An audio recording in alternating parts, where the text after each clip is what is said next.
First of all, thank you to the Lithuanian presidency for organizing this event at an important time for the development of infrastructures to support energy markets in Europe. European infrastructure policy has been developing for a number of decades.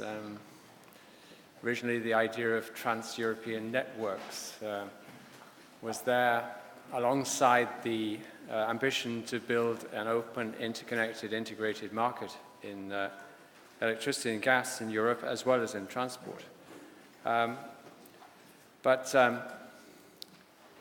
Clearly, with the new goals for combating climate change and introducing renewables, the development of infrastructure has gained renewed importance in Europe.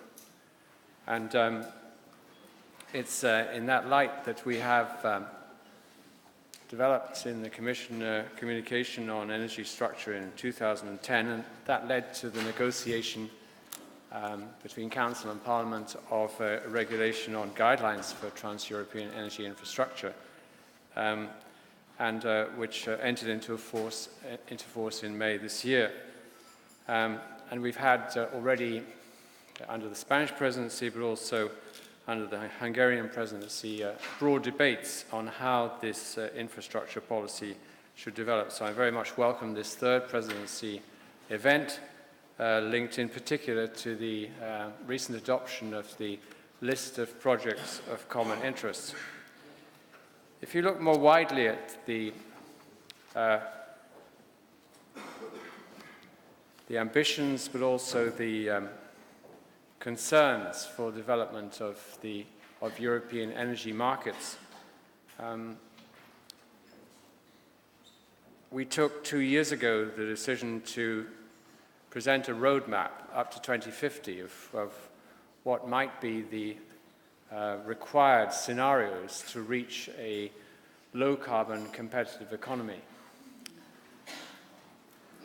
The conclusions of that roadmap were that there were several things which, whatever happened, would be necessary to do for a low-carbon economy. One of them was we would have to cope with a lot more electricity in our systems. The second was a lot more renewables, even with the presence of nuclear. But the third was smarter infrastructures, both for transmission and for distribution.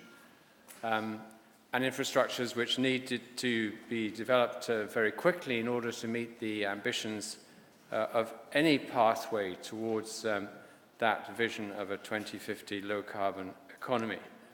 And you'll be familiar with these figures on the kind of investments needed.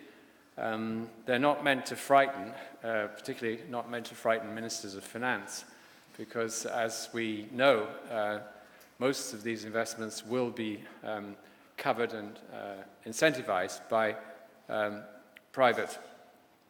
markets and by private incentive in order to invest. But as far as transmission networks are concerned in particular, the bulk of the networks are inside the regulated asset base, and therefore governments, regulators have a key role in ensuring that the networks and pipelines exist to keep the flow of trade and investment in electricity and gas going as a result of the decisions taken upstream and downstream, both as far as power generation is concerned and as far as distribution and supply is concerned. For transmission alone, we expect the needs even up to 2020 to be around 200 billion. And compared to current levels, this means systems operators need to increase investment volumes significantly, in electricity by 70% and in gas by 30%. Now, we know what kind of world we're living in, which is not simply a world characterized by difficulties in the financial sector and lack of incentive due to the recessionary conditions in several member states, But also we've got heightened public awareness of the impact of infrastructures. And as you're well aware, the average permit granting period for an investment in infrastructure in Europe, and I'm talking about transmission infrastructure, is around 10 to 12 years. So if you want to do something by 2020, it's already too late, unless you find new ways of doing it. And I'll come on to how the infrastructure regulation has provided us a framework in which we hope we'll be able to meet the challenge. In certain countries in Eastern Europe, the investment levels required are at least 200% of current levels. So there's an enormous challenge, both as far as regulators and governments are concerned, but also a challenge to re-engage the financial sector in the provision of funds for this type of investment. I can say on a more optimistic note that in the last 6 months to 9 months, we've seen a resurgence of interest in investment in transmission in the European Union. I have to say that's driven mostly by non-European funds who are very happy with low bond yields to obtain the risk-free rates of return that they can get from investments, existing investments and new investments in transmission infrastructures. From the point of view of the public, consumers, taxpayers, society as a whole, measuring what are the benefits as well as the costs of market integration and investment in infrastructure is essential. We asked the consultants, Booz, a year ago. We don't always employ Booz for every single infrastructure study we procure, but on this particular occasion they won the contract to do it. And we asked them to look simply at the costs of not integrating, interconnecting markets in Europe. What benefits would be given up?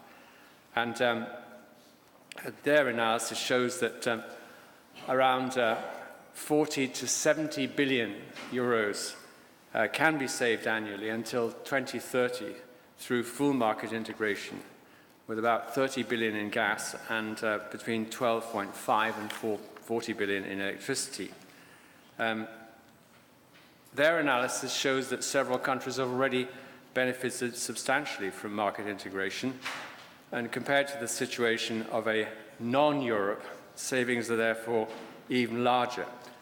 These benefits result mostly from avoided generation costs and more competitive gas wholesale prices. You will see today that the Commission will adopt guidance on cost-effective schemes for support to renewables, and also guidance on the introduction of capacity mechanisms. In both cases, both instruments, support to renewables and capacity mechanisms, the system costs involved and the system benefits of wider integration are very substantial. And we are producing this guidance in order simply to remind all colleagues in national administrations and in national governments that before embarking on a national solution, looking at a regional solution, or maybe even in the longer term, a European solution can bring benefits. Although, of course, for capacity, support to capacity, if the level of interconnection is low, it's very difficult to deal with the problem of generation adequacy unless you incentivize reserve capacities in the national system. But here again, this links back to the issue of how much investment we're intending to engage in, particularly as far as interconnection is concerned. And it, of course, is vital for the integration of renewables. We've stolen these graphs from the European Climate Foundation, so we're showing them fairly irresponsibly, because you can't blame us for them, but so we can blame us for having shown them to you. And basically, the grid extension plans, which are already in the NSOE's 10-year development plan, are substantial and sufficient to balance the power system in 2020 based upon a prediction of how much renewables will cover energy consumption in the future. And by 2020, we expect, with no change in policy, on average, 24% of energy consumption to be covered by renewables, which is getting on to 37 or 38% of electricity. If the aim was full carbonization by 2050, decarbonization of the energy sector, even more transmission investments will be required, but these are the figures, these are the lines on the maps which the Climate Foundation has indicated would make a huge difference to dealing with that inevitable rise in the share of renewables in our systems. Now, coming on to what Council and Parliament agreed in the guidelines for trans-European networks in energy, I think the most crucial change in this regulation is actually to get focus on a certain number of strategic corridors which are going to make a decisive difference to costs and prices throughout the European Union. Just to give you two examples, if you look at a map of all the pipelines, gas pipelines of Europe, you'll see that most of them go from east to west. Now, we can get gas flowing from west to east through reverse flow of virtual or physical kind, but it's quite clear that you can't get a fluid, effectively functioning market in gas in Europe unless you have also some geographical links which are going north-south or south-north. And this is particularly lacking in the east of Europe. Equally, through the initiatives in the Baltic, the BEMIP group, as well as the Northern Seas Grid Initiative, we're trying to get at those. We have a vision for each of these regions of Europe where everyone realizes that if we can make progress at that regional level, then the overall benefits for the wider Europe will be substantial. And when I talk about wider Europe, I'm not just talking about political European Union. I'm also talking about its immediate neighbors, those who are producers of energy, like Norway, Algeria, those who have significant storage capacities, those whose economies are inevitably linked and are covered already by the energy community. So, identifying, first of all, several major strategic priorities, and then a requirement to show that any project which is to be declared of priority for the European Union, project of common interest, has a direct link in the creation of one of these corridors or regional markets. 10 years ago, or even 5 years ago, we had projects of European interest in the energy sector. There were 600 of them. If you looked on the map, you could only see a pinpoint. You never saw the connections being built. They made perhaps a great deal of sense nationally, but they didn't make sense in terms of exploiting the dimension of Europe. So the first and most crucial benefit of this regulation has been to concentrate minds on what are these connections which will really make a difference. Having identified the projects which are linked to these strategic priorities, making sure that those projects have streamlined procedures associated with them. And what I mean by streamlined procedures is, first of all, the permit granting period. And the legislation agreed basically says that the permit granted period for these projects cannot exceed 3.5 years, which is already quite ambitious, but it should be achieved through one coordinating authority, competent authority in each member state, who has the power to make the final decision on the planning of the project. So instead of having 35 different planning authorities all having different procedures, the one-stop shop approach in this regulation says you get a final decision from that single competent authority in the member state, and you get a final shot at appeal to it. This, of course, requires, nevertheless, quite a lot of transparency and quite a lot of raising of public awareness before the clock starts ticking over the 3.5 years. Because in no way should this compromise the degree of public involvement in the projects. The advantage is that a project of common interest can be shown manifestly to have significant benefits for society. So all levels of public opinion and all those affected by a project need to be told, and the issues around the projects needed to be debated far earlier than when that clock starts ticking on the 3.5 years. And the identification of the 248 projects of common interest today is a signal for everyone in the public sector associated with promoting these projects to start that engagement with all those involved in civic society, to ensure that when we do start formal procedures, you don't get bogged down, as we do in all our countries, with fundamental questioning of the reasons for the projects in the course of a permit granting procedure, which is about planning of territorial use. And so the aim really is to try to shape down the benefits, the costs at the beginning, look also possibly at different ways of implementing the projects, if indeed some ways of implementing are more, indeed, obviously more sustainable environmentally than others.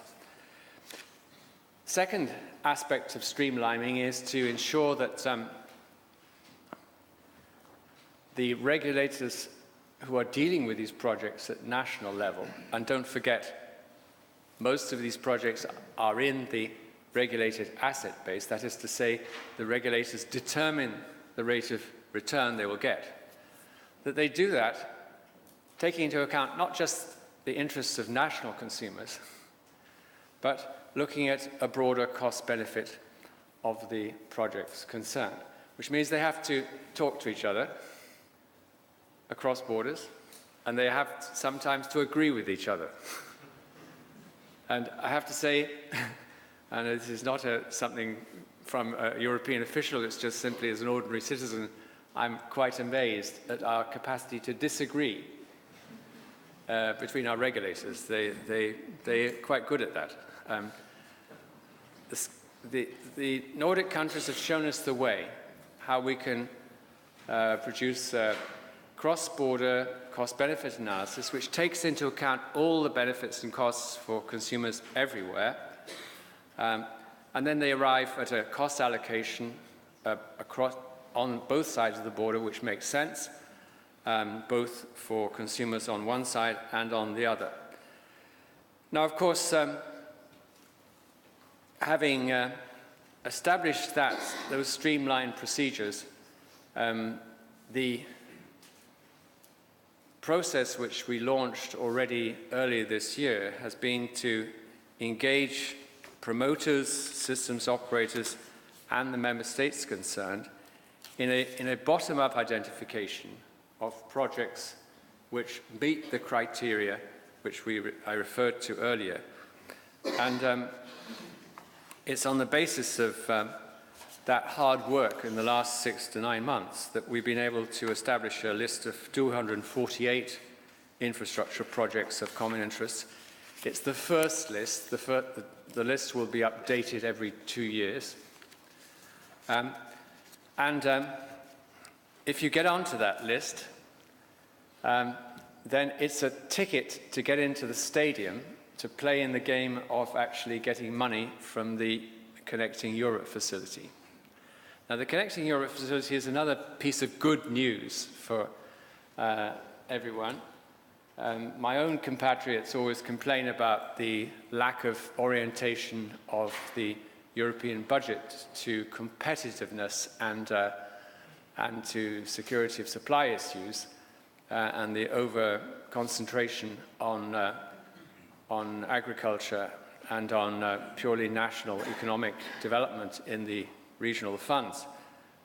In fact, in the multi-annual financial framework agreed this year, or at least hopefully finalized by the Parliament in a few weeks' time, for the first time we have over 5 billion euros for over 7 years for direct support to energy projects, not just feasibility studies or technical assistance, possibly where the social benefits outweigh the costs and where private benefits don't justify a purely commercial investment.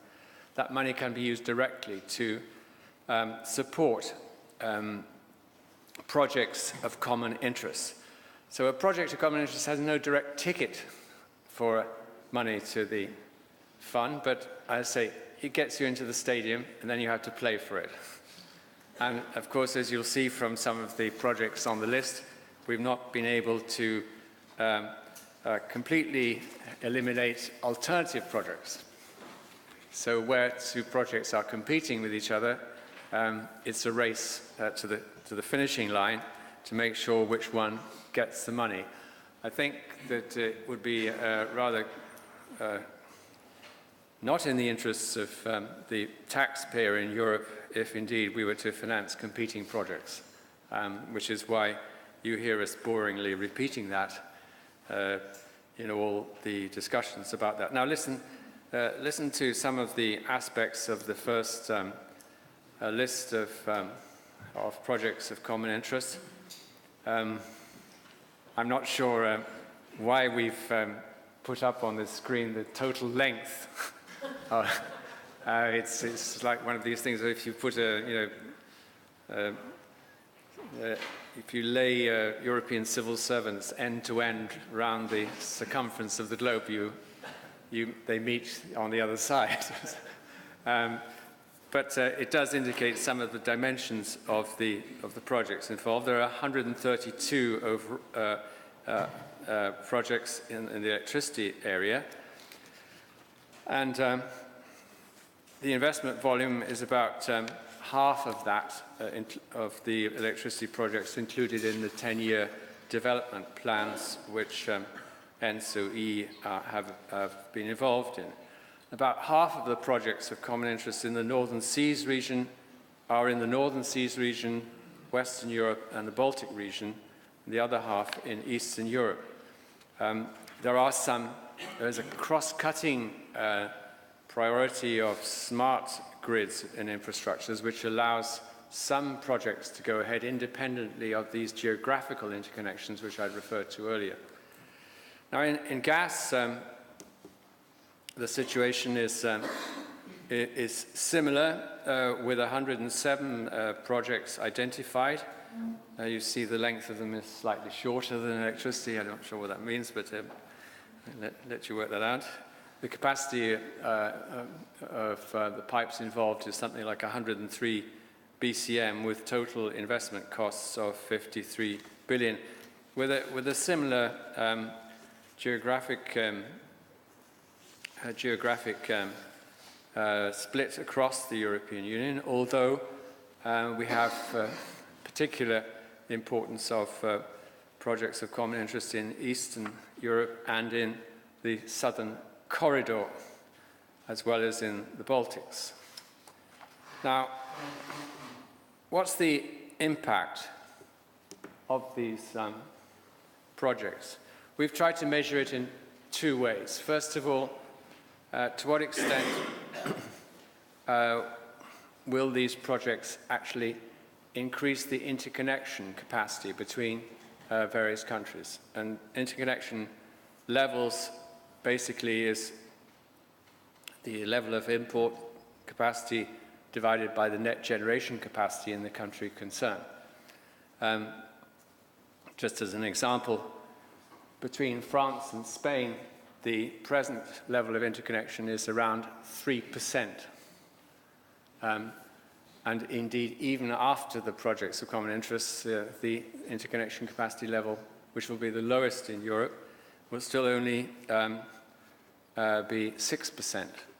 But you can see, nevertheless, that through this graph, that in many parts of Europe, we're close to the achievement of an average minimum 10% electricity interconnection target advocated over 10 years ago at the Barcelona European Council. In fact, I wrote the conclusions of that council, so I should say nothing about it. But we did have that ambition at the time, which was a little bit visionary. Now, if you then look at the impact of projects of common interest on security of supply, you'll be familiar with the N-1 infrastructure standard in the gas regulation, but also more widely applicable. You'll see here what the potential impact of implementation of already these 248 projects will be across the European Union. And it's quite impressive to see what change could occur. Now, in terms of access to new resources, new supply sources, the projects as identified should allow diversification of its gas sources and end single source dependency for a number of member states. And all member states will have access to at least 2 supply sources, except for Cyprus, which has the potential to develop indigenous resources. Well, this sounds like a rare good story in the development of European energy policies. We've got a lot of challenges, particularly in the area of getting the right energy mix, getting the right incentives for different classes of generation, getting the right level of public subsidy and public support, but not too much for renewables, maybe even for nuclear. This good story on infrastructure, which is a no-regrets option for a competitive market in energy in Europe, requires nevertheless quite a lot of work still to do. The first thing to say is that the regional groups under the regulation have done their work well, but the coordination already achieved, particularly between the Commission, ACER and promoters, needs to be continued and reinforced. The second thing, as I've emphasized before, is that the mandatory permit granting period of 3.5 years can only be respected with a substantial amount of preparation of the public debate and raising of public awareness on the benefits and costs of these projects. And of course, at national level, getting those competent authorities and the appeals procedures set up in a way which is transparent and which reassures the public that no stone has been unturned in looking at the benefits and costs of projects, particularly at regional and local level. We'll be producing some guidance this summer on what remains to be implemented by national authorities, but as I say, integrating, involving public opinion effectively, discussing early on with all parts of the civic society is absolutely essential. And developing a more advanced cost-benefit analysis for cross-border projects is essential. A cross-border project isn't an end in itself. Interconnection isn't an end in itself. But if you don't look at the possibilities of interconnection, you risk spending a lot of money on either generation or transmission networks inside a member state. And the third aspect is, of course, the re-engagement of the financial institutions. I've referred to some degree of optimism that that re-engagement has already occurred, despite some increases in the risk-free rates of return requested. But there seems to be some long-term re-engagement, which I wouldn't say has resulted from the dialogue between governments, Commission, and the financial sector, but has been at least facilitated by it. Now, I think we've covered here the main points in terms of implementing what needs to be done to make sure that the projects, that list of projects of common interest isn't simply something written down on paper but doesn't see reality in the end. One aspect of the further aspect of the engagement with wider public opinion is to have a long-term vision of how the structure of infrastructure should develop in Europe. We'll be producing a communication soon on that long-term vision. I think several issues have arisen already which require a lot of attention. I referred in particular to the low interconnection levels between the Iberian Peninsula and the rest of the continent, and even possibly further connections with Northern Africa. I would emphasize too that we've done a lot of work in the Baltic Energy Market Interconnection Plan, but the issue of the degree of connection, I won't say synchronization, but connection at this stage of the Baltic states with the Western European systems, in particular the Nordic pool, is very important. Thirdly, we have a very nice vision on a map of a truly meshed offshore grid in the northern seas, that is the North Sea and the seas around England, Ireland and northern France. But nevertheless, there is plenty of work still to be done to develop the right concept and the right progression of completion of that mesh, bearing in mind that it's not through a simultaneous implementation of a lot of projects that you arrive at that grid, but by incrementally agreeing on certain additions which are then compatible with a grid which is involving several countries and a large number of wind farms. Fourthly, removing and preventing bottlenecks through the construction of high-capacity electricity highways, including links beyond the EU to across with so-called projects of mutual interest with countries in the energy community, with Turkey, with the synchronization of electricity on that side, as well as in the longer term with other neighbors. Smart electricity grids, finally, require a lot of attention, and we've put a great deal of emphasis in this first list of projects of common interest on transmission infrastructure, whereas indeed, as our roadmap shows us, with a high level of renewables, investments in distribution infrastructure are vital and require a great deal of attention to the way in which retail markets work.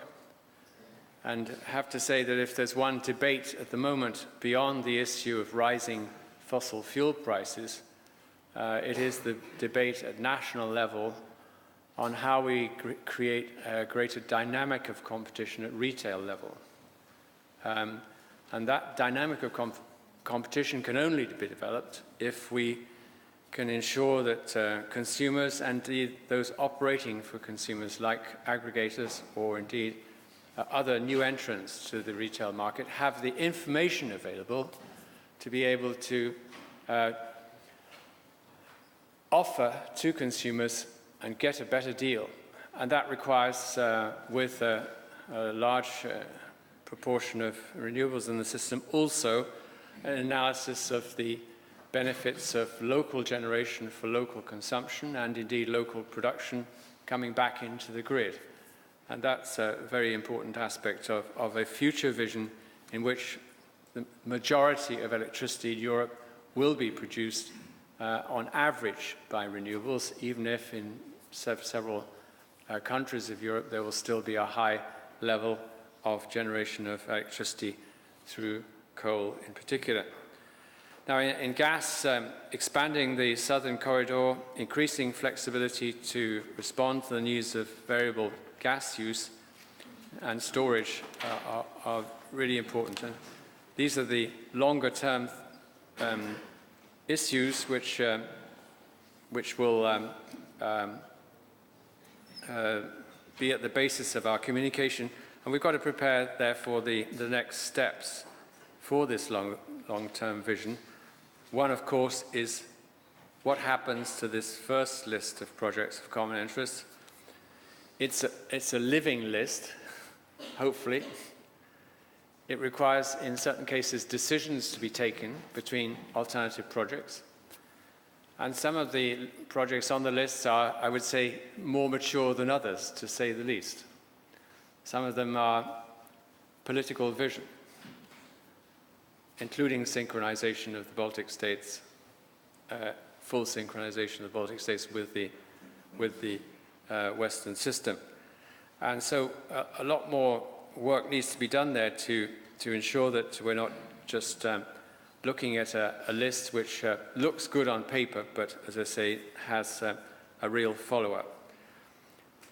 We will be able to measure, too, the support needed for projects which have already been the subject of support through the Connecting Europe facility, and explore the ways in which support for projects linking European Union countries with their neighbours can be increased.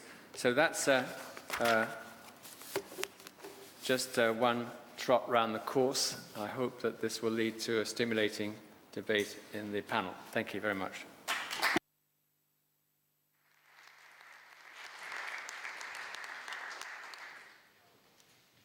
Thank you very much, Philippe, for this very extensive explanation of the PCI. And it's my pleasure to welcome here on this table a very distinguished panel of people who have participated to the elaboration of this list or who have some views on it. So we have a very large panel of 6 persons, all very qualified and having different points of view, I hope, so that it will stimulate the debate. And I think that they will explain to us what has changed in this infrastructure policy in the field of energy, which has just been explained by Philippe Lowe.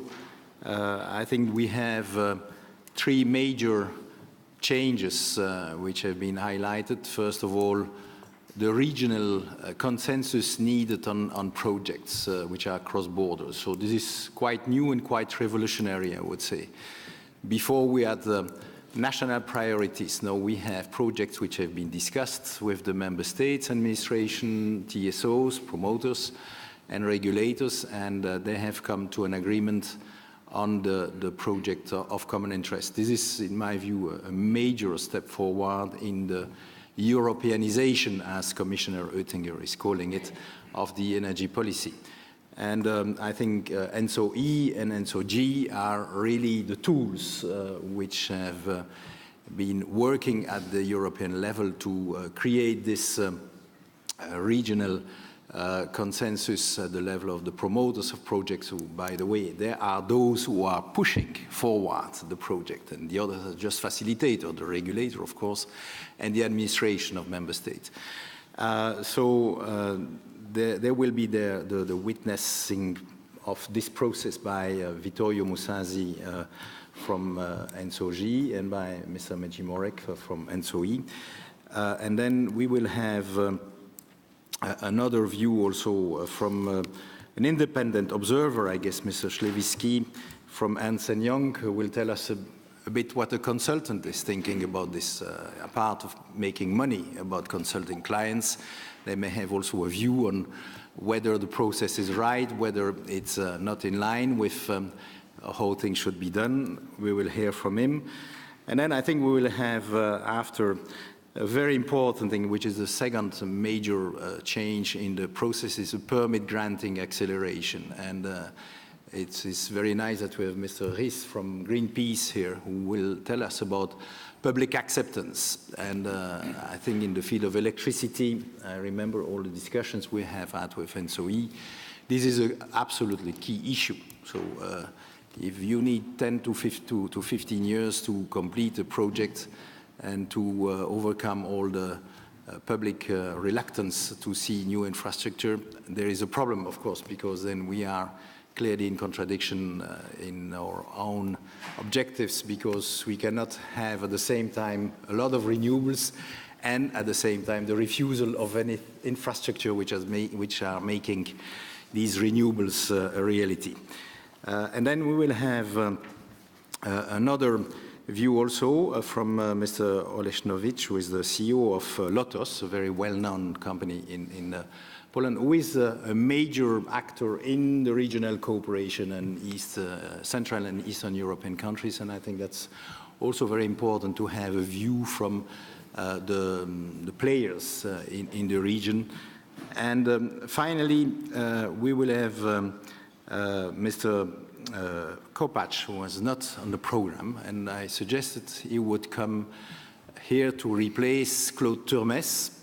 Everybody knows Claude Turmes, member of the European Parliament, but he was stuck yesterday in Amsterdam and then he could not make it to come here. But I thought that having here the director of the Secretariat of the Energy Community would be a very good addition to this panel to show how beyond the EU member states, there is a huge work going on with the country members of the energy community and the Balkan countries, Ukraine, Moldova, and so on. We've heard yesterday about Kosovo. And how they are mirroring the same exercise of identification of projects of common interest. So Mr. Kopacz will explain that to us. So this is a very great panel.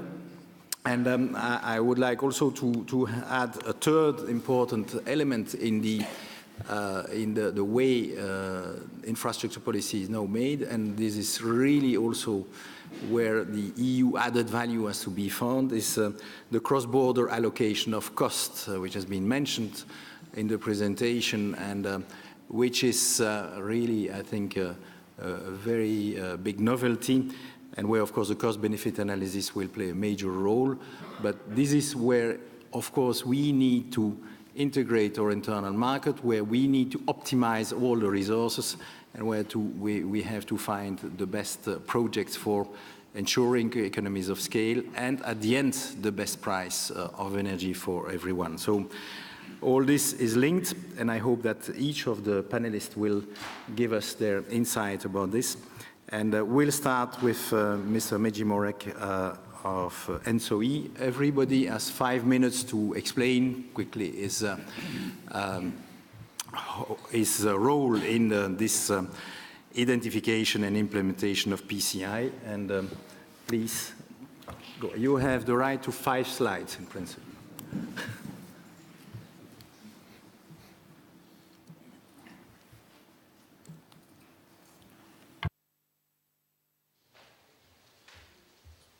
Good morning.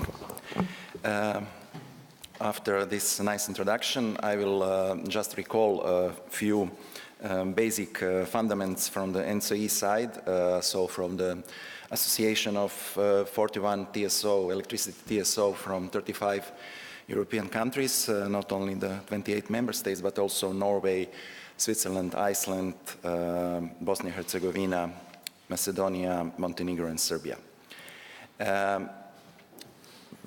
NSOE started already before its legal fundamentals from the third package, so we were able to launch the first 10-year network development plan as a pilot one in 2010.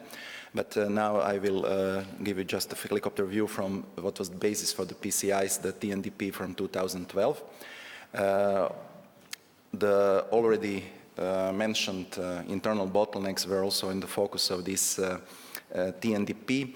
And what is important to stress that roughly 80% of ACES growth come from the need for the renewable sources integration.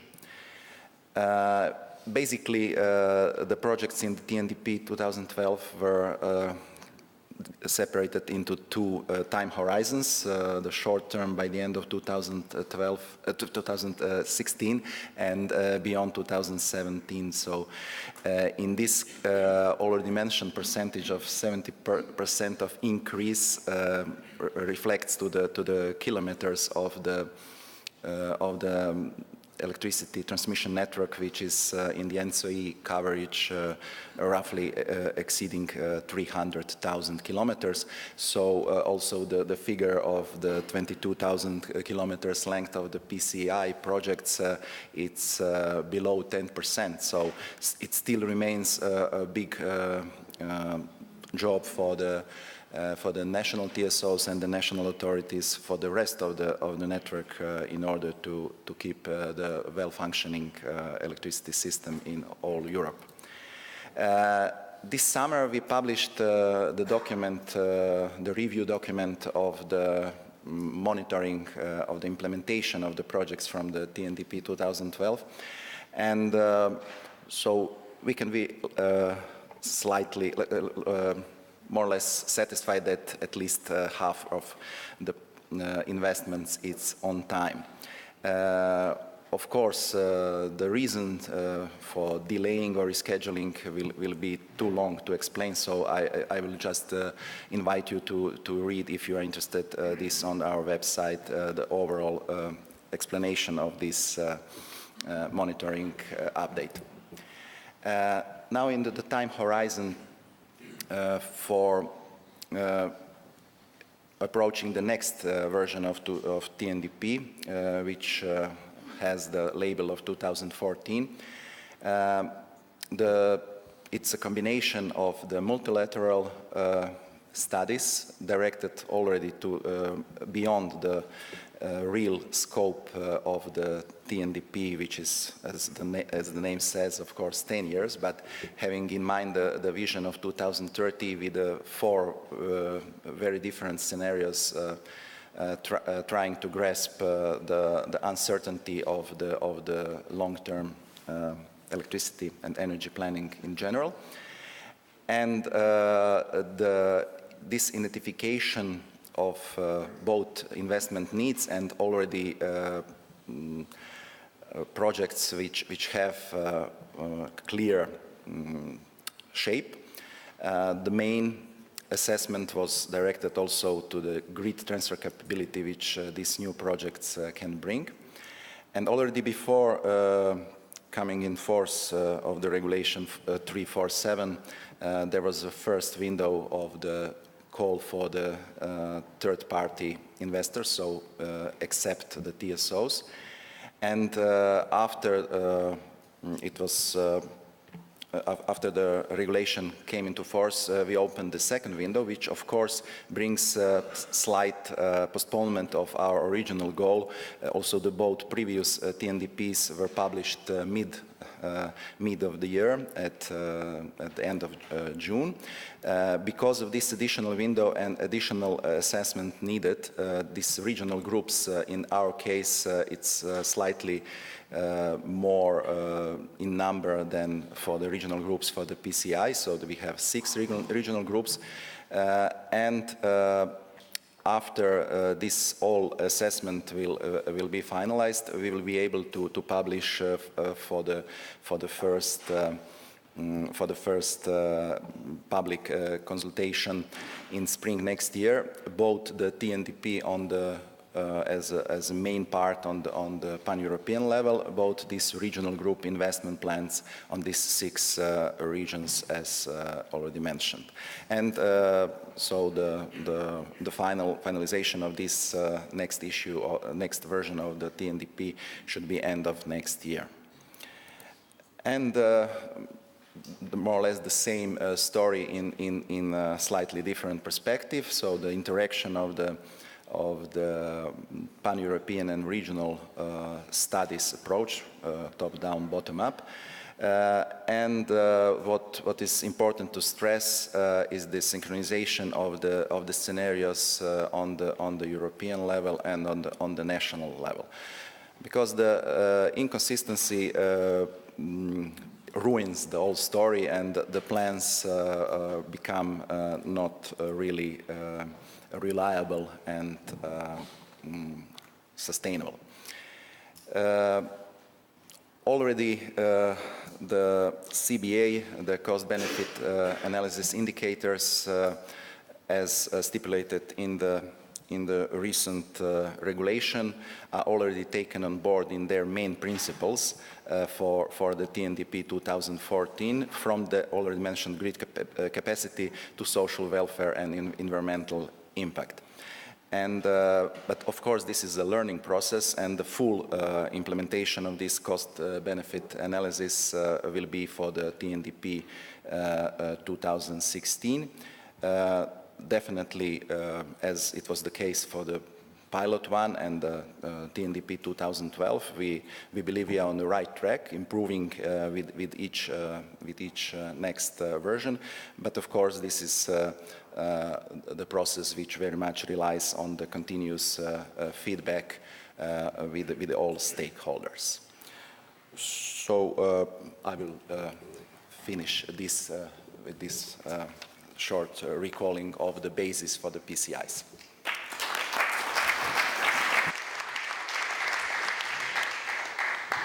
Thank you very much. And what is, I think, the most important thing is that we have an organization working at European level, looking at the European map, and working with all stakeholders to define what should be done. I think this is the result of the last 5 years, and this is a major, major result in the process.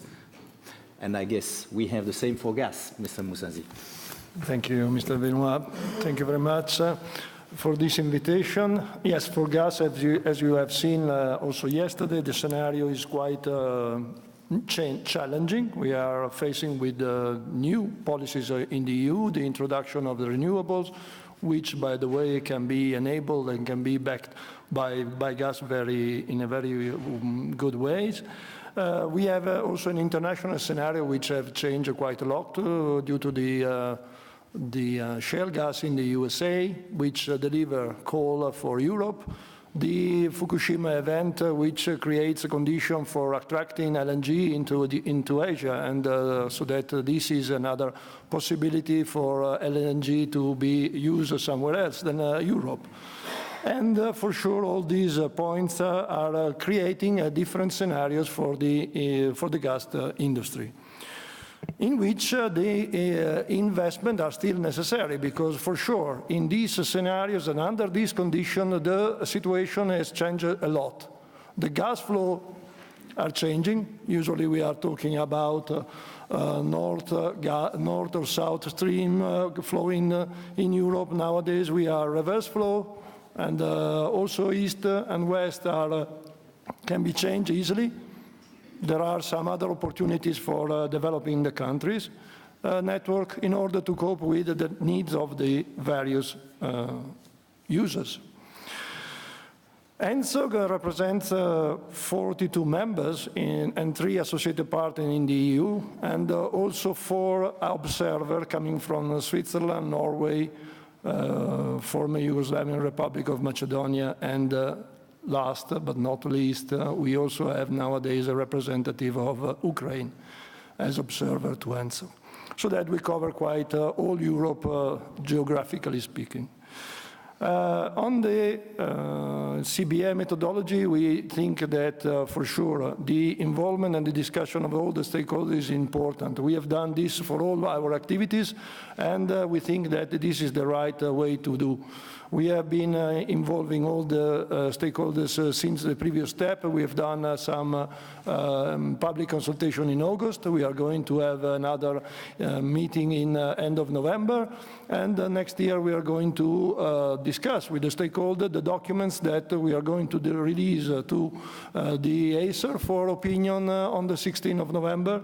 And then after 3 months for ACER and 3 months for the member state in the EU, we will gather the comments and we prepare a new step of the CBI methodology in order to have the final one applicable to the next 10-year network development plan, which for gas, by the way, is supposed to be delivered beginning first quarter 2015.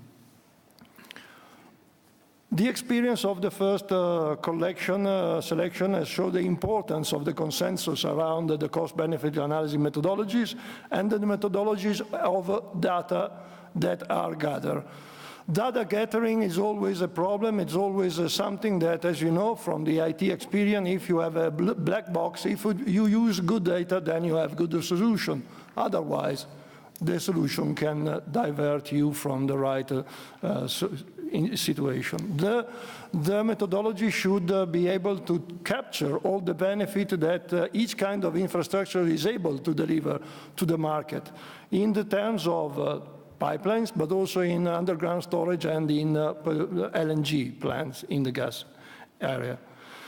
For sure, the methodology is important and will be drafted and is already to be finalized in these days. But then there are some other steps that are far beyond, which is the discussion with all the stakeholders and the timeline needed to adopt all these. For the point of view of the triggering, how to trigger the experience.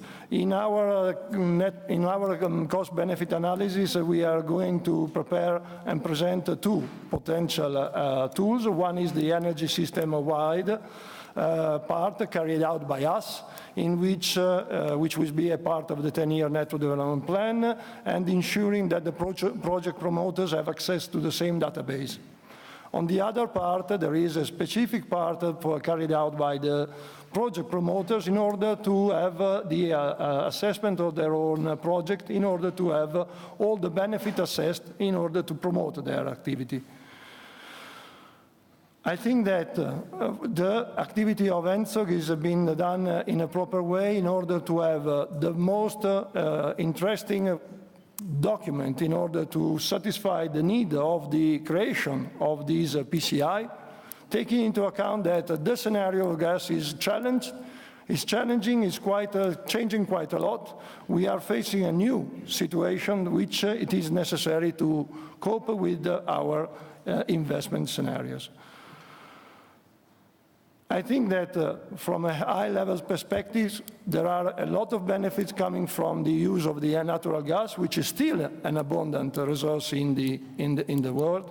Taking into account also the LNG could amplify this point. The lowest emission fossil fuel, which can be useful for the achievement of the target of a 2020 target policy for Europe. That we have also an infrastructure that is there since 50 years and that is still working fine, and it has to be enhanced in order to cope with the new scenarios. For sure, this will be also enhanced by the new rules. It has the network codes that we are producing in order to have an efficient use of the existing infrastructure and also to cope with the new challenges. And taking into account that also the gas infrastructure is able to support the new sources like biogas, shale gas, and power to gas, in order also to make a good business with electricity production from the renewables. So I think that the role of the member states is important at this point, because the adoption of all the directives from the third package is necessary, and also the cross-border interaction is also a topic point for the achievement of the PCI process. Thank you very much.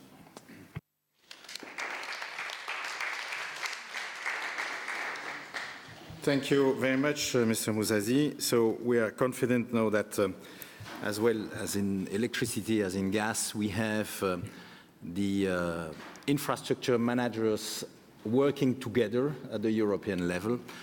And I would like maybe to ask Mr. Śliwicki whether, from Ernst & Young point of view, whether you see that this is a major evolution in the European energy market, and whether you advise your client positively about these trends. Please. Thank you very much, ladies and gentlemen. First, let me thank for the invitation for the Lithuanian presidency to this prominent conference.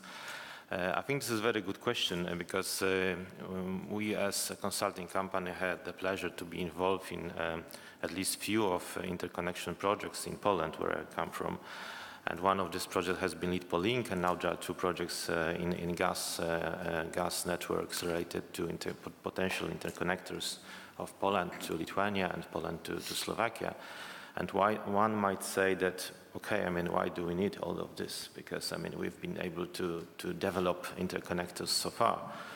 But definitely, this is, for me, this is a very, very good signal that this project has got I would say, the highest level attention from the European Union. This is the one point. And the second, of course, we cannot forget about the funds from the Connecting Europe facility, which stay behind. And it is a lot of a play now to the domestic governments. And I think what would be very good when we come to our countries from this conference is to really think of this as a unique opportunity to push our initiatives in a local arena to use this opportunity. It was one of these elements of the program is this one-stop shop. I mean, the place where you would basically coordinate all activities. And also looking from our experience, this is very important to monitor this initiative, because in many countries, and it's not only the case of Poland, but unfortunately we have a lot of lessons learned, I would say. The processes to get permits, environmental permits, building permits, zoning, routing are incredibly lengthy, and they require special attention. Special attention for all stakeholders, but definitely a lot from the public acceptance. I don't want to go into detail because I'm sure you will cover this, but definitely public acceptance is very, very crucial. So I believe that this push from the European level to the national governments to really build, I would say, the infrastructure in terms of this coordinators to facilitate the changes would be very important. Sometimes these changes are not only allowed to be executed by sponsors, by the promoters of the projects, but they also require involvement of the parliaments to change the law. And this is why this 3.5 years may be a challenge in many cases. So, I mean, I think that the second thing which I think is important is that, well, it is very obvious that, I mean, Europe is very diverse. We have very diverse problems in different countries and very difficult challenges in some of them, especially those who joined the European Union relatively not that many years ago. and they're trying to catch up with a lot of the legislative and real experience with developing these projects. So it would be really important to have in mind that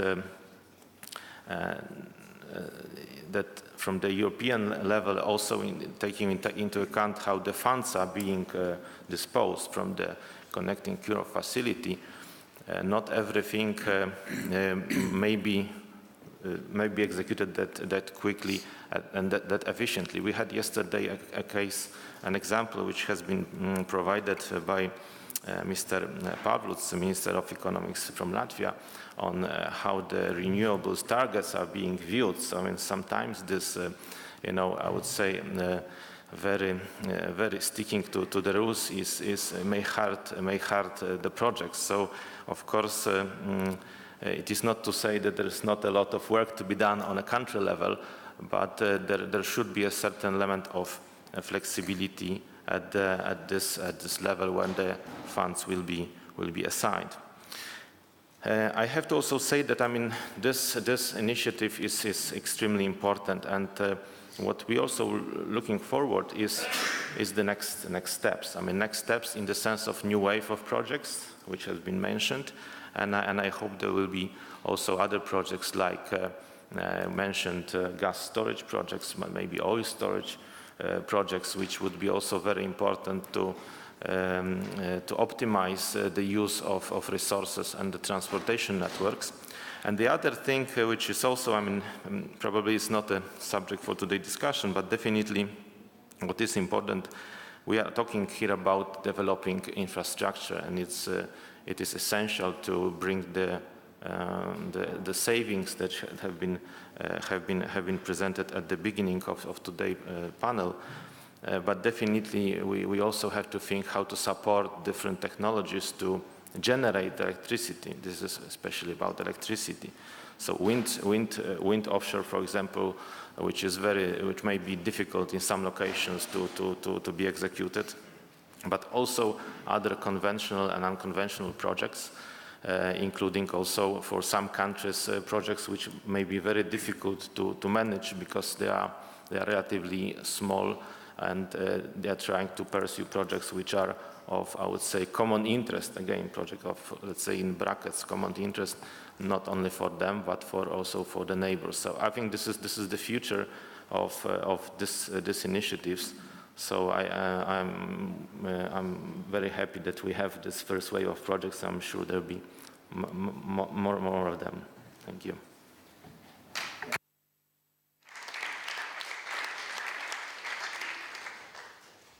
Thank you very much. And now, Mr. Rees, you are director at Greenpeace. Greenpeace is an important player in presenting this kind of policy to a lot of members. You have millions of members who are very keen to look at sustainable development and so on. So how do you see this policy of infrastructure, which I think has clear objectives, which are also part of your objectives, and what can you tell us about this?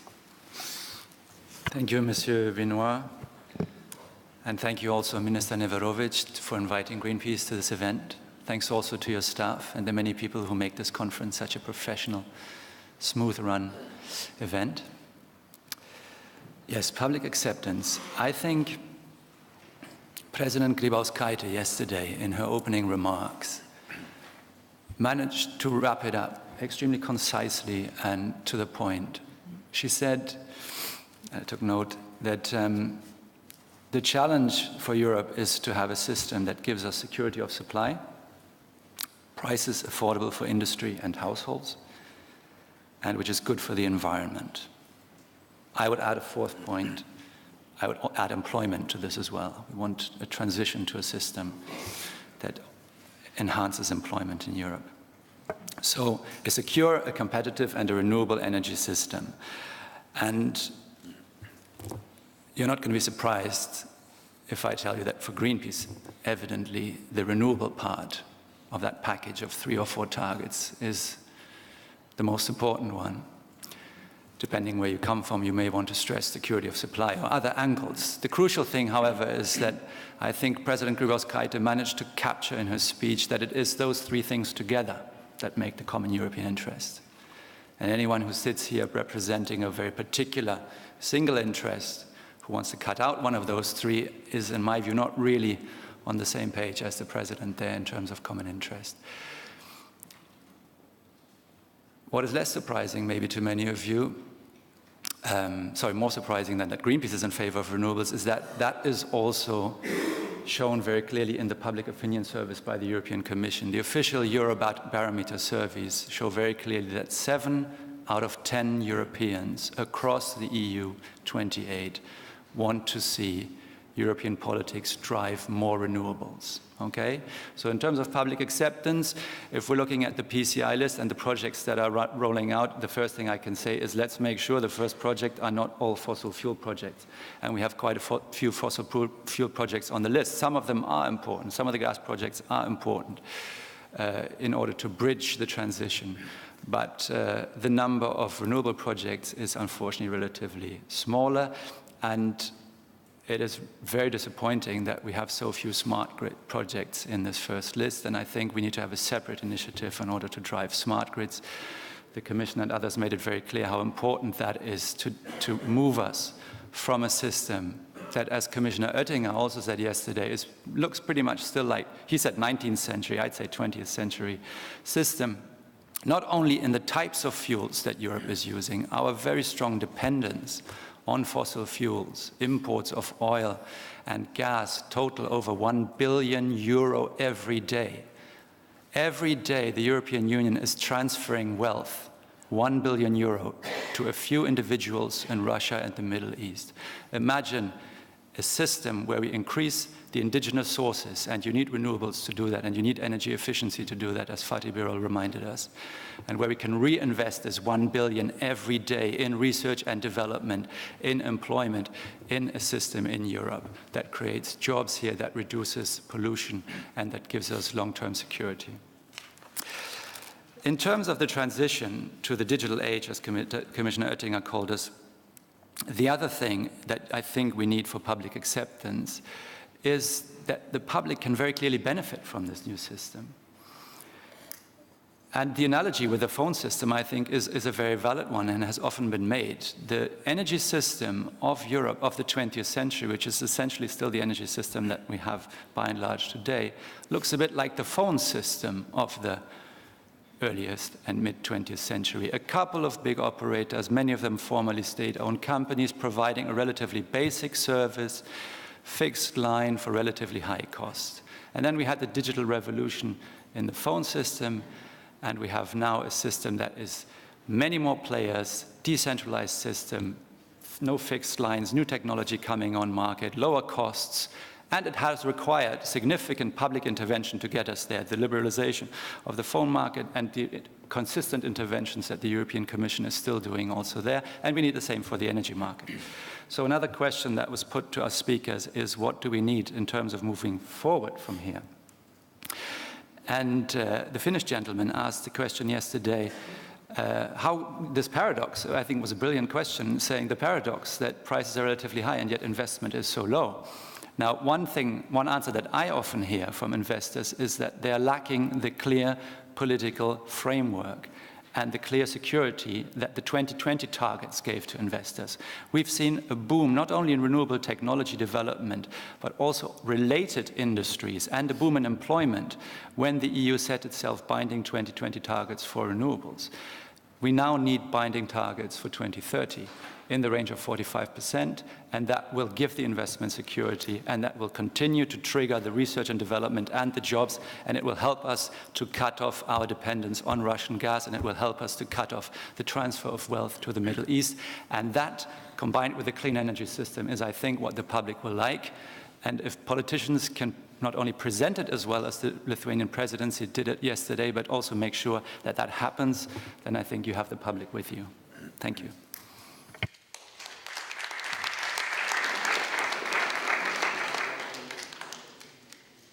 Thank you very much. So we'll surely come back later on what you said. But I would like now to move to Mr. Oleshnovich and to tell us about his role in trying to create more regional cooperation in the field of energy. Please. Thank you very much. I am very glad to be here in Vilnius, that nice place, nice city, but among such a distinguished panelists talking about the European energy market, common European energy market. Thank you.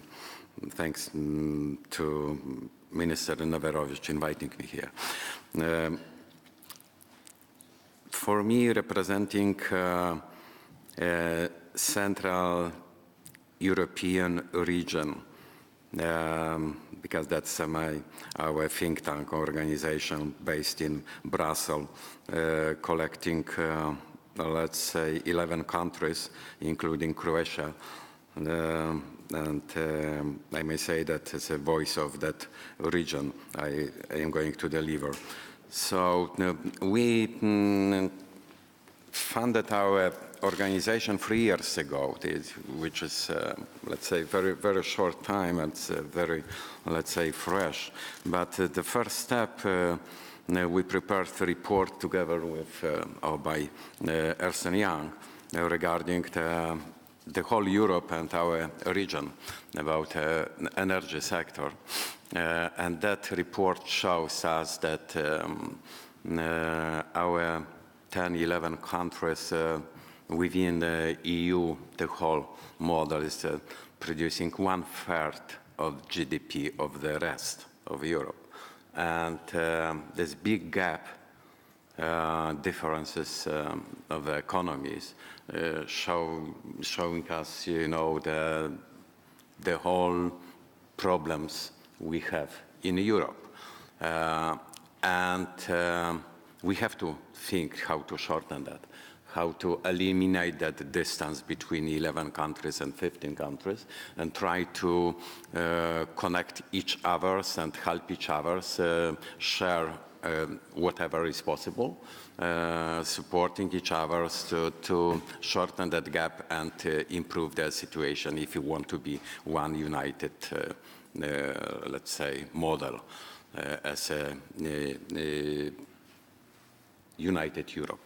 Then energy is something which must be considered as a common, when we talk common energy market, for me it's sure. Therefore, missing interconnectors, missing, let's say, big bottlenecks delivered by and presented by Mr. Lowe must be a program, short-term program for Europe, for us. But what is that? When we, you know, been talking about one project between Poland and Lithuania, electricity bridge, which started 2007 or seriously 2009, and we have 2013 finishing. And we've been talking about time for implementation now. So we have to, having that tools for integration. I described that PCI projects which already announced by Europe. This absolutely crucial that we have to now switch from that discussion about a partnership, about common actions and common energy market towards implementation immediately. And we have to be very serious with that, measuring, reporting every year, you know, the result of implementation and try to find a better solution, how to speed up that actions. We've been talking about different interconnectors, but you know, our aim is also to think about north-south,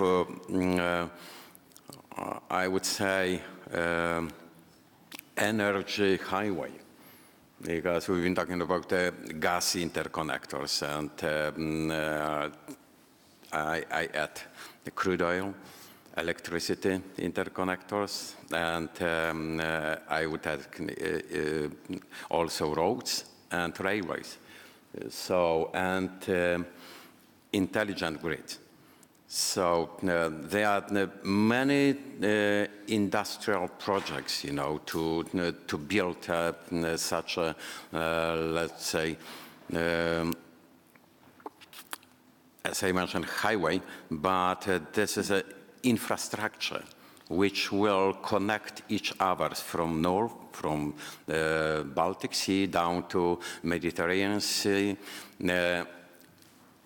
completing all of the neighbors, the members, the EU, and not forgetting, we shouldn't forget about our neighbors, non-EU members like big one, Turkey, Ukraine, and not forgetting also the smaller one. We listened yesterday the presentations of the ministers from Moldavia, Kosovo, Serbia.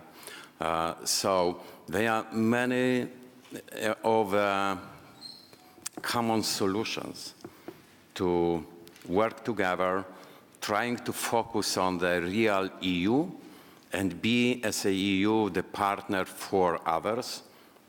That's Russia, India, China, and America also. But first of all, trying to secure each other, to build a partnership, to get together, and then to talk not individually, separately, but as a common Europe with the big boys. So we've been observing what's happening in America with a well-developed shale gas, and they do have a lower energy price now, and than Europe.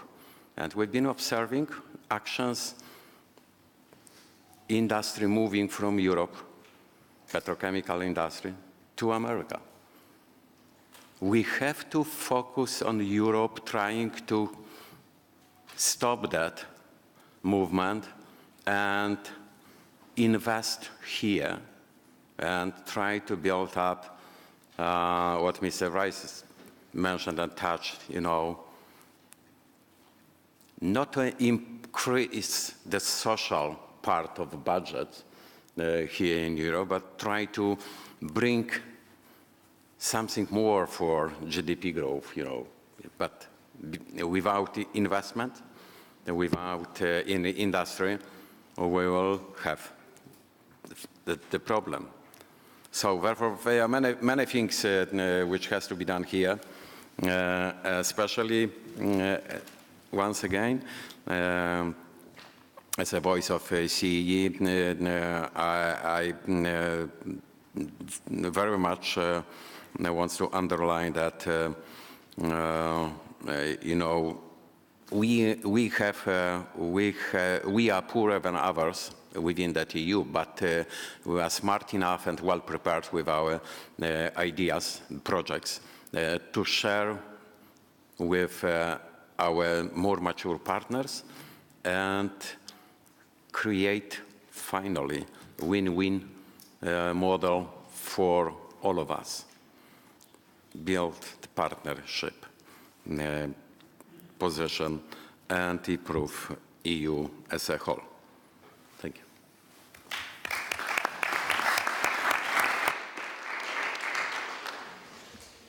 Thank you very much.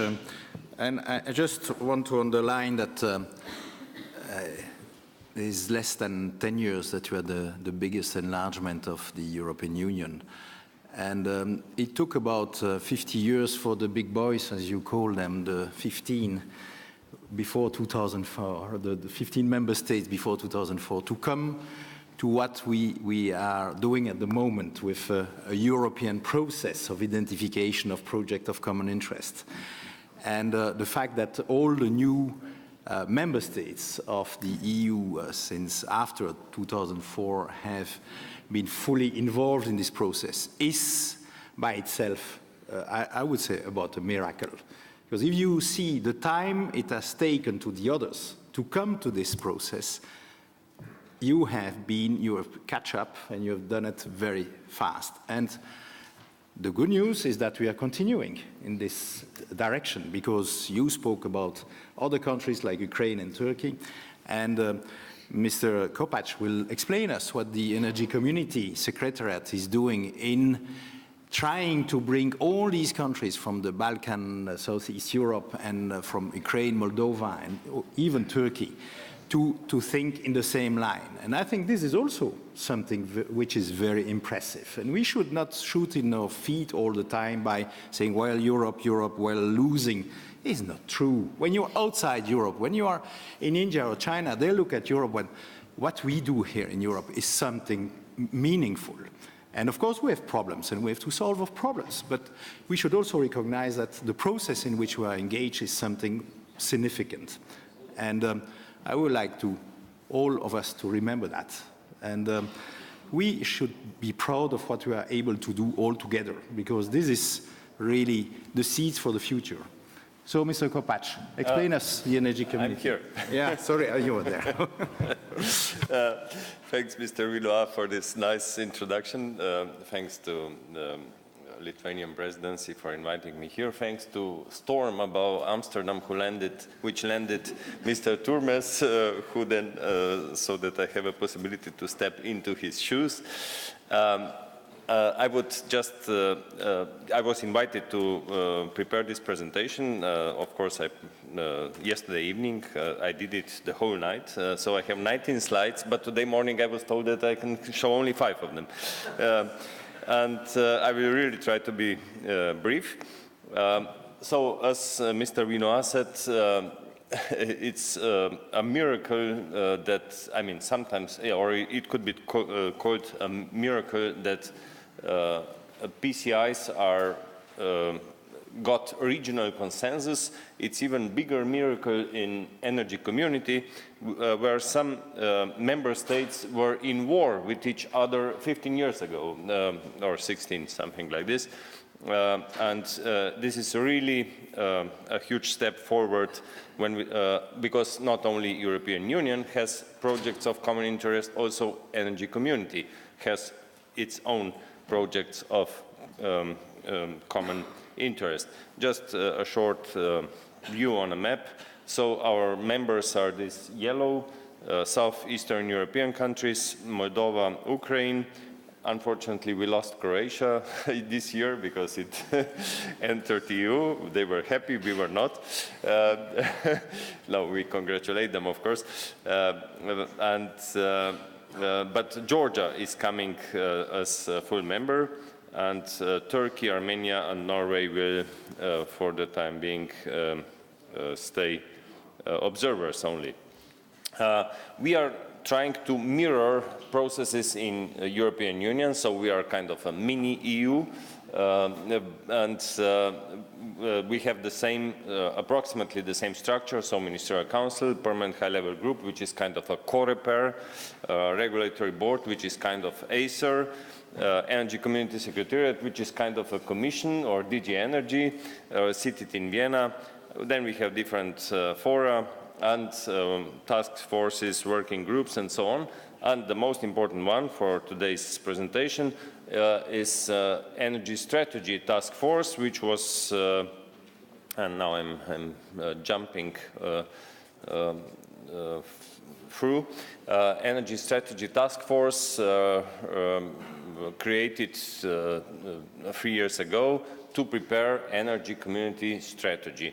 This strategy was adopted on last year's Ministerial Council, and on the basis of it, we started to prepare our own projects of energy community interest, so PECI or PECIs. We call them PECIs if PCIs are PCIs, ours are PECIs.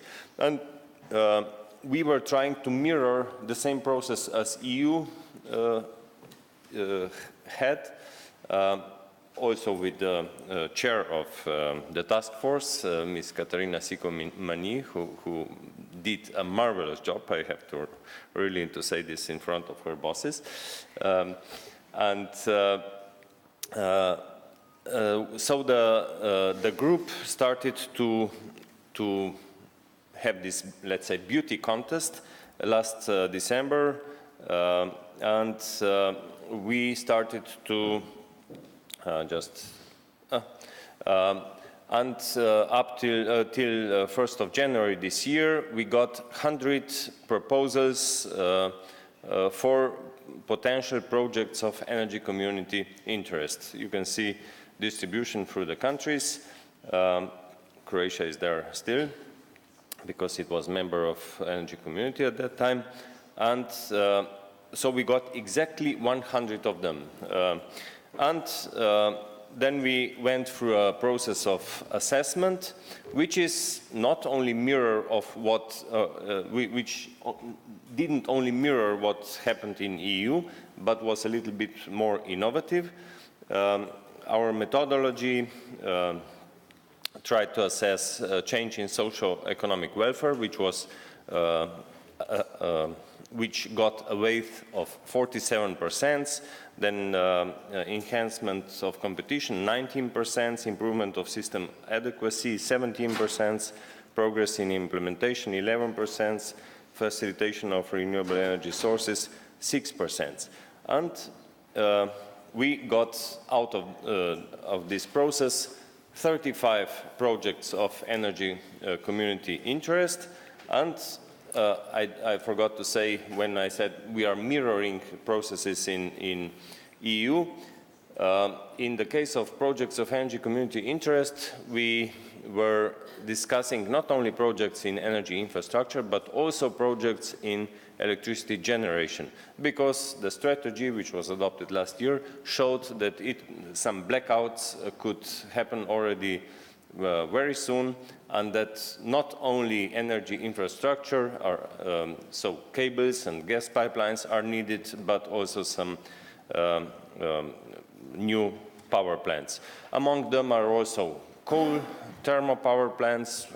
Some environmental organizations were not very happy with this, but we assessed that this is necessary to assure secure, stable, and competitive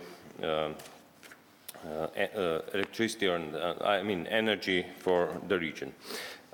So there is a short overview of these projects in electricity generation. It's just a map. There are not. Then there is in electricity infrastructure are these projects. You can see them shortly. Then in gas infrastructure, these projects. There is also Ukrainian one, very important for the whole, not only energy community, but for EU as well. And I have to say that out of 35 PECIS, projects of energy community interest, 12 of them are included also among PCIs. So this clearly shows how energy community member states are really part of wider European space.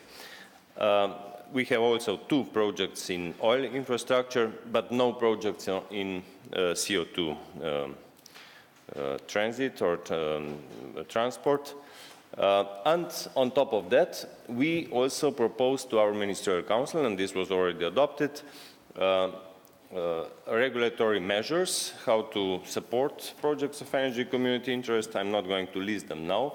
We are perhaps a little bit more advanced there than EU, but I believe EU will be there, will be very quickly on track with all these regulatory measures. Unfortunately, we are short in other 2 instruments which were mentioned by Director Lowe. So not only regulatory measures are important, but also some money for not only studies, but also concrete investments, and some streamlining of procedures. Streamlining of procedures could be, of course, will be, I'm sure, will be very soon also adopted through adoption of Regulation 347 from this year, which is still not a part of our acquis, but I believe it will become next year. but financial mechanisms are missing. And for example, we were suggesting to European Commission, and I believe there is a big possibility that this will happen, that part of Western Balkans investment framework, which is already existing financial instrument, could be transformed into, let's say, a mini connecting European facility for energy community. So no additional money, only existing money being transformed into a new instrument. For Moldova and Ukraine, we will have to find some other solutions, because this Western Balkans investment framework covers only Western Balkans. And there are some benefits, loopholes, problems, but I believe Mr. Vinoa would be very happy if I would finish.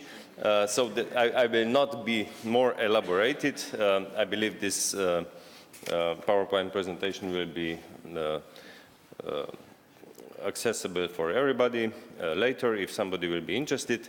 Thank you for your attention.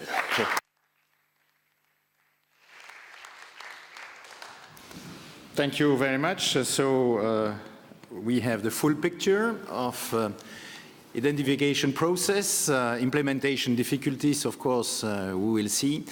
And I was very interested by the slide of Mr. Mejimorek about the completion of the projects. And you said 53% are on track. And so I think we will have to monitor that closely because, of course, these lists have for vocation to be implemented in reality. And that would be also a major evolution in contrast with what we had before, because we had a long list of projects, but nobody was caring about whether they would be implemented or not. So I think in a good democratic way, I should open the floor to you, because you have been very wise not to react on anything, but no, it's your time. Please, come in. Yes, on the left, in the middle left, and then on the back left. In the back left. Okay, go ahead. Thank you. Paul Wilczek, European Wind Energy Association. I have a question to the Commission and to ENTSO-E in particular. So you mentioned, Mr. Lowe, in your first presentation, the infrastructure targets that were agreed during the Barcelona Council Summit, I think in 2002 it was. You showed that with the implementation of the PCIs, many countries will achieve them, but some still won't achieve them. So my question is, in view of the current discussions about the post-2020 framework, 2030 framework, would it be a good idea to actually think about revitalizing those infrastructure targets, to think about 2030 infrastructure targets, either by agreeing on a new interconnectivity target or by even thinking about more specific benchmarks, say, I don't know, 80% of PCIs to be achieved by 2030 or something like that. How do you think about this?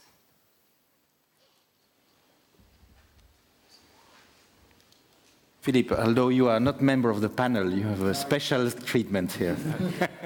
No, the question is a good one, and the issue of what kind of ambition we should have in the infrastructure field is at present being discussed alongside the debate about what kind of targets we have for emissions reduction, for renewables, and for energy efficiency for 2030.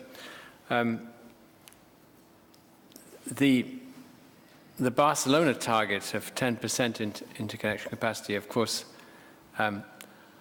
focuses heavily on those parts of the European Union which are still have very low interconnection capacities. Whereas if you look at the interconnection capacities in Central Europe, they're very, very high indeed.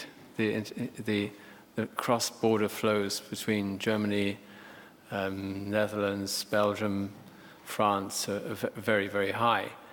But I think the most important target which has been adopted in the interim is to remove energy islands. That's been mentioned before.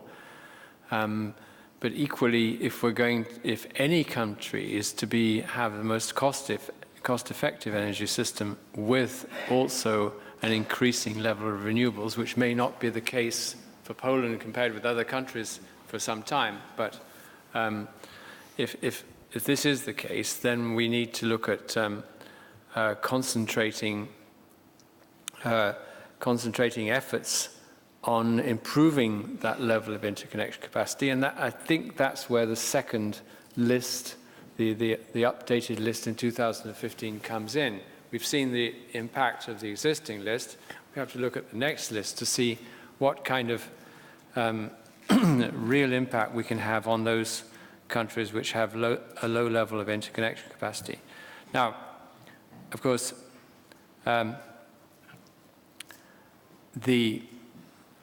do we need a target to say that these projects should be implemented by, all these projects should be implemented by a certain date? It's certainly going to be a political imperative if you believe in, if the European Union's member states can sign up to a comprehensive package. They can't sign up to a comprehensive package for completion of the internal market for new targets for renewables unless they accept the infrastructure consequences as well. The question is how we actually word that target to give it meaning. What at the moment is really important is that we get, as our colleague from Greenpeace says, get full public backing for the essential requirements of these ambitions. And on that basis, we certainly see, therefore, in the 2030 package, an infrastructure component, precisely how we word it and we word the target remains to be seen. Thank you. Thank you. There was another question in the middle on the left side. Yes. Hi, my name is Jonathan Gaventa from a think tank called E3G.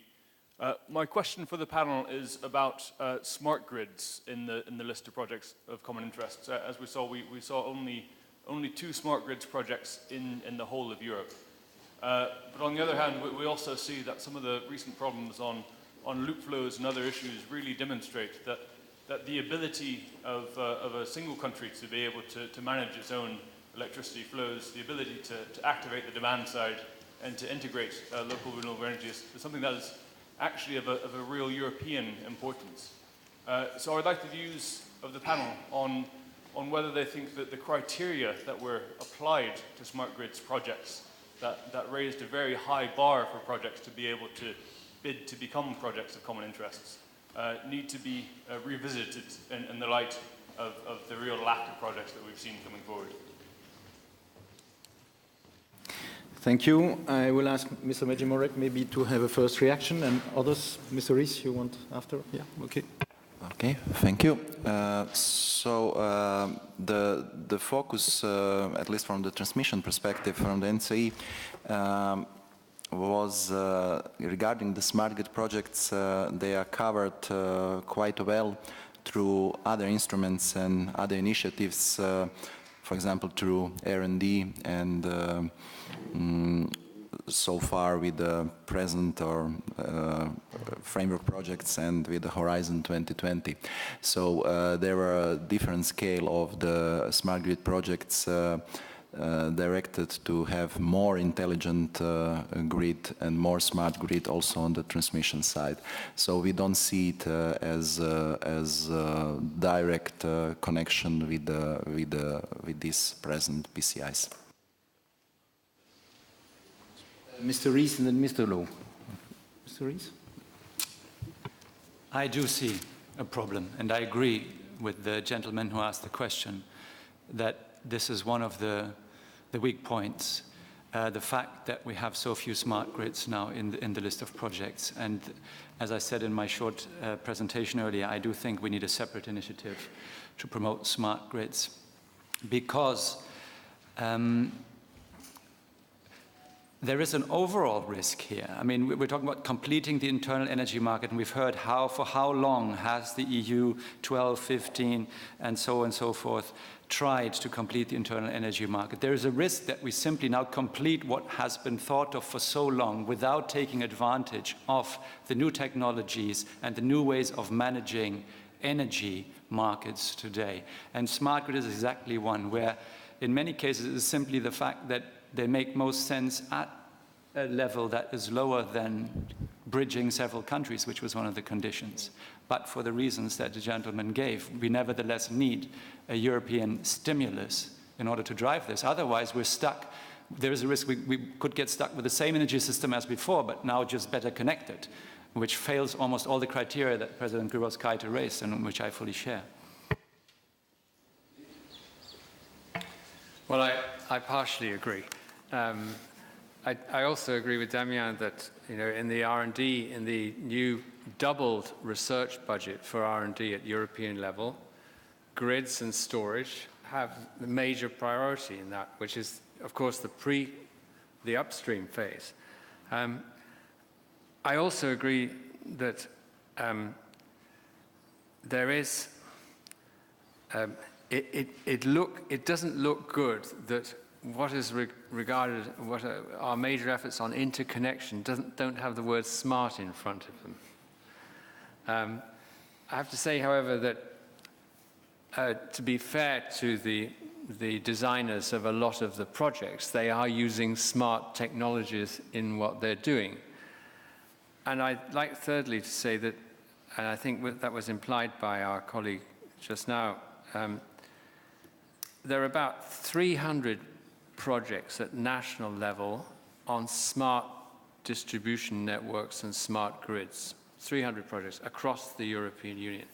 It's that lower level of network where the smartness is most evident. The criterion that a project to be on the projects of common interest list must have benefits for at least 2 member states, I don't think should hinder smart grids, but I think we need to pay attention in updating the list or in a separate initiative to giving a boost to some cross-border projects where smartness will provide the answer. Now, unplanned loop flows, I'm not sure that smartness alone provides the answer. Because, first of all, there's an issue of whether the necessary interconnections are there in the network to ensure in the longer term that unplanned loop flows don't happen. Secondly, however, and that's maybe where we would agree fully, we don't have a smart system of coordination of electricity across national boundaries. And this is no offense to ENSO-E. It's the reality that our electricity transmission systems operators do not have a single unified platform for management of electricity. Now, we've got a lot more coordination and effective coordination, and I thank Jean Vinois for that, in gas. And we have a regular coordination meeting of experts and member states representatives at the moment, I think, practically every 2 to 3 weeks in Europe. The generation adequacy issues in electricity and the impact of unplanned flows and the way those can be compensated for or balanced needs a lot more attention. Part of that is obviously to use intelligent networks, but I think it is much more the fact that we haven't got the right regulatory framework, the right mechanisms for coordination between our systems operators to make sure that their system works effectively. Yeah, if I may say something about this, I was chairing the task force for smart grids, so I think that maybe it's a misleading wording. What we need is to smarten the electricity system. And I fully agree that we are working with a 20th century pattern in the field of electricity, because the interfaces between the various players are not there. So we had a system with big generation plants, transmission, distribution, and the consumer was not a consumer, it was just a passive object. And now the consumer is becoming a producer and is becoming fully part of the system with demand management and things like that. So some are saying, tomorrow you will not sell any more kilowatt hours, you will just sell an application, like it is on your iPhone or something like that. So, and the telecommunication sector is coming in. So my view is that we will have an internet revolution in the electricity system, and it is coming, but you have still a number of vested interests who are against this kind of evolution. But I think things will move because the technologies are there and will make the movement coming. So that's, in my view, the future, and I'm not so sure we grasp that with the regulation on energy infrastructure at the moment and so on. So it's something which is bigger and which will require other changes also in the regulatory framework and what we are discussing at the moment on retail market and things like that. So I'm confident that the citizens will find at the end his way in the electricity system. I take a last question because otherwise you have no coffee. So last question, but you came in already, yeah? No, it's Europa Cable. And with your permission, not a question, but just an observation to add. My name is Volker Wendt. I'm representing Europa Cable, and I would like to just put the point on the manufacturing industries. My members here look at this discussion with great enthusiasm, of course. It is little known that actually the two globally leading wire and cable manufacturers are European. We have the technology in Europe to develop and to build these grids, both in overhead lines, but also in partial undergrounding to increase public acceptance. It's all here. The wire and cable industry has increased its production capacity since 2008 by 40%. But I'm sometimes scared when I look at the numbers and the timing which is given here to build those grids. And I think also from a manufacturing perspective, I would encourage to give us certainty with clear targets so that we can preempt the needs of what will be required. And I think this would be a fantastic opportunity to demonstrate in Europe at home of what our industry is capable of doing. Thank you. Thank you very much. I would like now to close this panel and thank all the participants, including Philippe, of course, and all of you for being so attentive. And now you have a right to the coffee, I think, for 15 minutes. And thank you very much. And